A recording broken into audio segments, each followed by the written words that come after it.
Kia ora, najprej en lep pozdrav iz Nove Zelandije, ki je od Slovenije oddaljena več kot 18.000 kilometrov.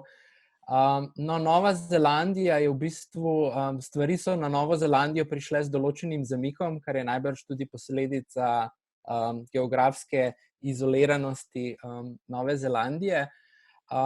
Moram reči, da ko sem spremljal kot Slovenec v bistvu dogajanje, sem v bistvu spremljal na eni strani, kaj se dogaja v Evropi, in ko sem pač tu s kolegi govoril in rekel, mi se moramo tudi pripraviti, to bo tudi prišlo do nas, so bili Novozelandci na nek način tako, na začetku mogoče malce ležerni, mi smo otoška država na koncu sveta, mi smo drugačni, mi nismo tako mehkužni kot Evropejci, to bo Novo Zelandijo obšlo. Potem so se pa v bistvu stvari relativno hitro odvile in v bistvu praktično čez noč smo šli iz tega, da smo imeli travel ban za samo Kitajsko in pa Iran, do tega, da je država v 48 urah šla v popolni lockdown. Moram pa reči, da me je blazno navdušila novozelandska premierka Jacinda Ardern, ki je prevzela vodilno vlogo in res pokazala, kaj mora biti pravi voditelj, in nekako ubesedila pristop Nove Zelandije go hard, go early, torej v bistvu zelo strogi ukrepi, ki so bili usmerjeni predvsem v preventivo.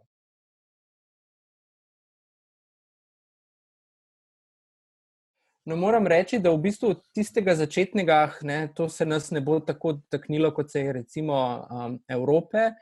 Na začetku je bil absolutno velik šok, mogoče tudi v tem, ker se mi zdi, da povprečni Novozelandec mogoče nikoli ni bil v situaciji, kjer je bilo omejeno gibanje, kjer je bilo kar naenkrat potrebno stati v vrsti za v trgovino, kjer mogoče je zmanjkalo določene robe na policah. Moram pa reči, da so se izredno hitro prilagodili in da Novozelandci nasploh so v bistvu se držali pravil, torej kar se tiče tega social distancinga. In v tem oziru mislim, da so pač stvari zelo hitro sprejeli. Pomembno vlogo, kot sem že rekel, je tu odigrala politika. Potrebno se je zavedati, da je v bistvu kriza prišla, COVID kriza prišla ravno v času ostrega predvolilnega boja, torej septembra naj bi bile parlamentarne volitve.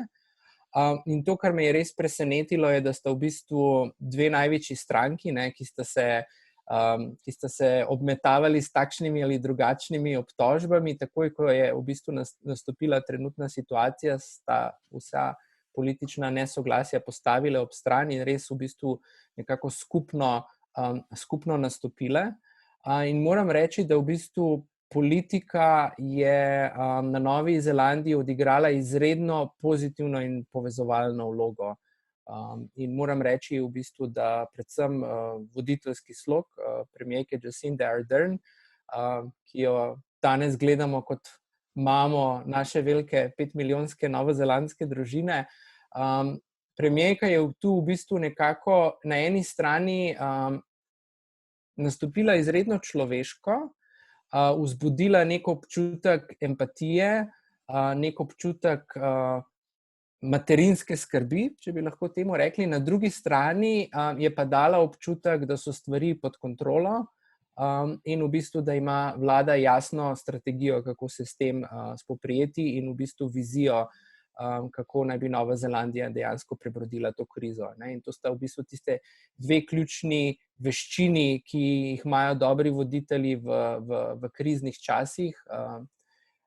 Nezanemarljivo je mogoče tudi dejstvo, da je diplomirala iz komuniciranja, torej da njen major je bil communications, kar se vsekakor odraža v tem, kako dejansko nastopa v javnosti in kako komunicira z javnostmi.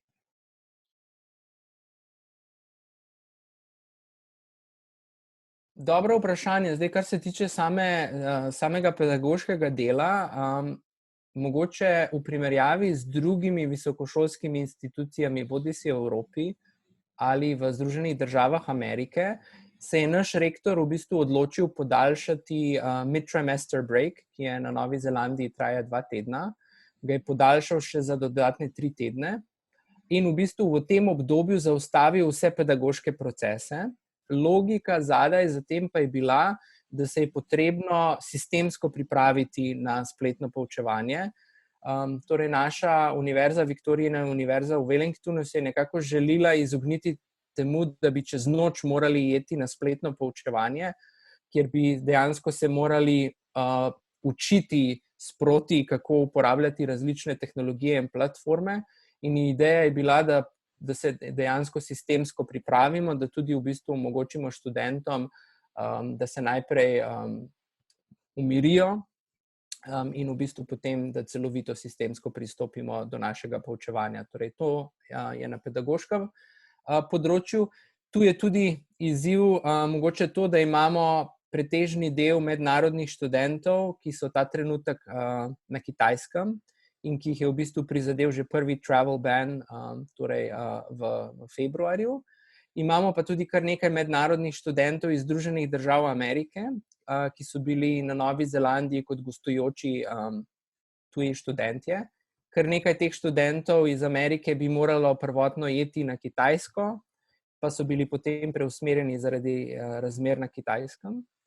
No in ameriške univerze, kot vemo, so poklicale nazaj vse svoje študente in ti študenti so se morali vrniti nazaj v Združene države Amerike, tako da zanimivo bo v bistvu v pedagoškem smislu ne samo spletno poučevanje, ampak dejansko poučevanje skupini študentov, kjer imaš neko skupino, ki je na celinskem Kitajskem, torej 4-urna časovna razlika, kjer recimo ne delujejo določene platforme, kot so recimo YouTube, kjer imamo določeno skupino študentov, ki so raztreseni po različnih zveznih državah Združenih držav Amerike, kjer so časovne razlike od 16 do 12, 18 ur, tako da nekako usklajevati vse te različne časovne pasove bo predstavljalo svojevrstni izziv.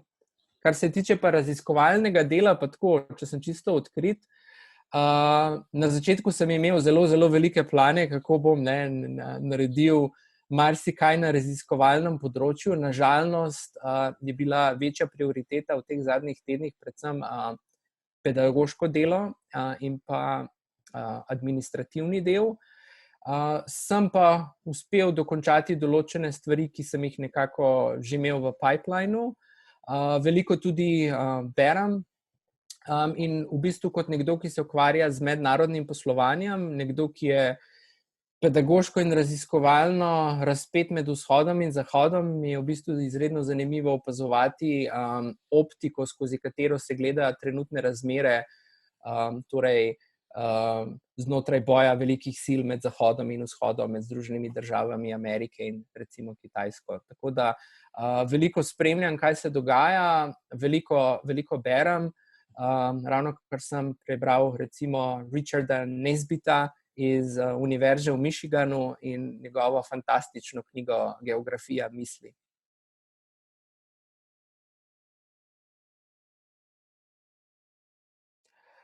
Definitivno upam, da se bomo naučili marsikaj. Zanimivo je v bistvu že to, kako dejansko sploh dojemamo koncept krize. Torej na Zahodu, recimo v angleškem jeziku, v nemškem jeziku, v slovenskem jeziku je kriza v bistvu nekaj slabega. Torej kriza je nekaj, kar vzpodbudi v nas negativna čustva, nek občutek tesnobe, nekaj, čemur se želimo izogniti. S krizo vedno povezujemo odpuščanja, finančne izgube, negativne vplive na naš življenjski slog. Medtem ko v vzhodnoazijskih kulturah gledajo na krizo popolnoma drugače, torej recimo v kitajskem jeziku krizo označujeta 2 pismenki, Weijin, in sicer prva pismenka pomeni nevarnost, druga pismenka pomeni pa priložnost. In dejansko v skladu s tem pogledom je v trenutni krizi kljub vsemu groznemu in hudemu in negativnemu, kar je trenutna kriza dejansko prinesla seboj, tudi kar nekaj priložnosti.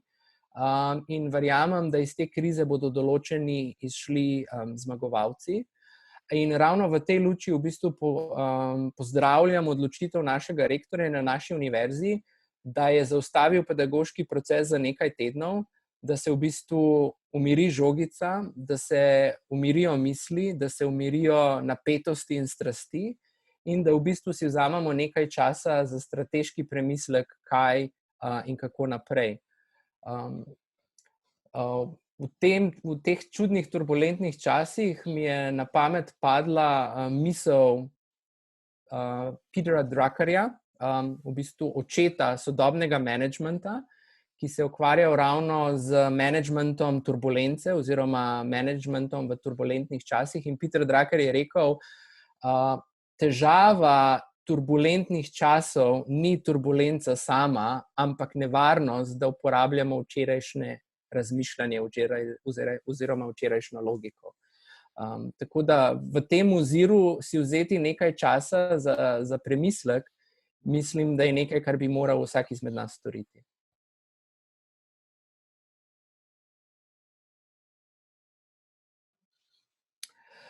Optimist v meni bi rekel, da bo svet popolnoma drugačen, da bomo v bistvu spremenili naše institucije, da bodo podjetja spremenila globalne verige vrednosti, da bomo potrošniki spremenili svoje nakupno vedenje. Kritični realist v meni bi rekel, da mogoče na kratki rok določene stvari se bodo spremenile, na dolgi rok mogoče tako velikih sprememb, kot jih ta trenutek marsikdo napoveduje, najverjetneje ne bo. Ena izmed panog, kjer upam, da bo prišlo do velikih sprememb, pa mislim, da je ravno visoko šolstvo, ki je roko na srce potrebno posodobitve.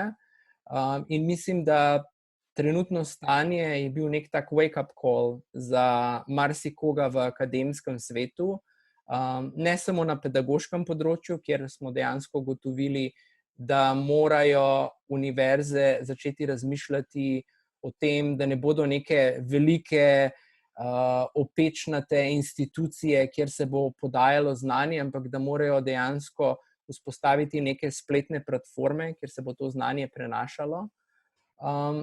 In pa tudi v bistvu drugače, da mora v bistvu akademski svet nekako sestopiti iz svojega slonokoščenega stolpa in se dejansko ukvarjati oziroma preusmeriti na družbeno relevantne probleme.